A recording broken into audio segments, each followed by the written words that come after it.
Okay, introduce yourselves.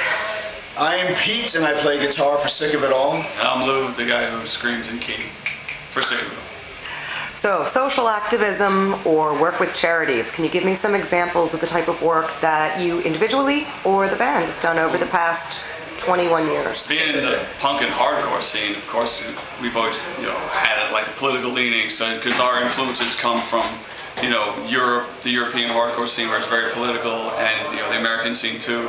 So for years we've been doing our first ones we ever did were benefits for Amnesty International. We played like 6 benefits for them back in the day. Yeah. We've done, and local ones like for homeless shelters. Yeah, even in hardcore and punk, it's like you do the big ones, Amnesty International, and if someone in the scene got hurt and can't afford their bills. Because nobody makes money.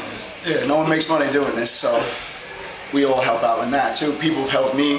I had some trouble with the law back in the day, and they paid for my lawyers, so that's always good. What social causes right now do you think are most important to you as individuals? Human rights! No, yeah, seriously. I mean, we've also done stuff for, we played benefits for,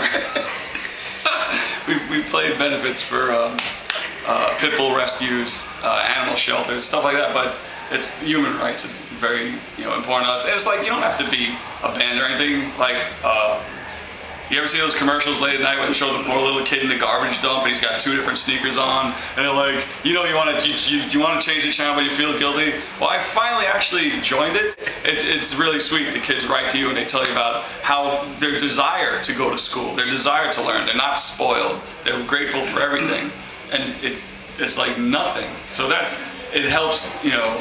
It's something I can do personally without having to involve the band or anything. What about you, Pete? I recently did a little thing with a company called Extreme Couture, and it was called the GI Foundation, and I loaned out my time, or whatever you want to call it, and it was for a cause. It was for people coming home from the wars, Iraq and Afghanistan, and the government really doesn't cover their bills. Their insurance or anything like that, and it's like all this money went to help out these people. And while I was there, we got to meet some of the guys and ladies that I was helping out. And there was this guy who was 20 years old. He just got back and he had no arms and no legs, and it was brutal.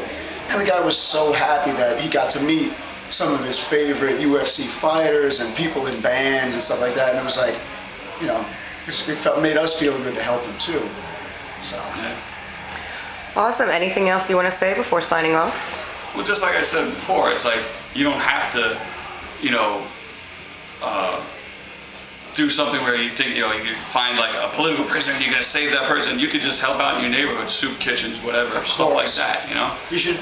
My wife likes to, every holidays goes and helps at every soup kitchen, soup kitchens in our area, and she makes me go too, because I'll do charity, but you gotta get my lazy ass up. I think, like he was saying, you should start at home. There's so much that goes on in the city anyway. Yeah. There's always some poor soul down on his luck, or even who was fucked over by the government, who fought for the country. And now the dude lives in the street, and that's awful. And it's what it boils down to is we're the only ones that are going to take care of each other. The people are going to take care of each other. The government's supposed to protect you and all that. I'm not all anti-government, whatever, but they're supposed to protect you and all that. But what it boils down to is it's only going to really boil down to us.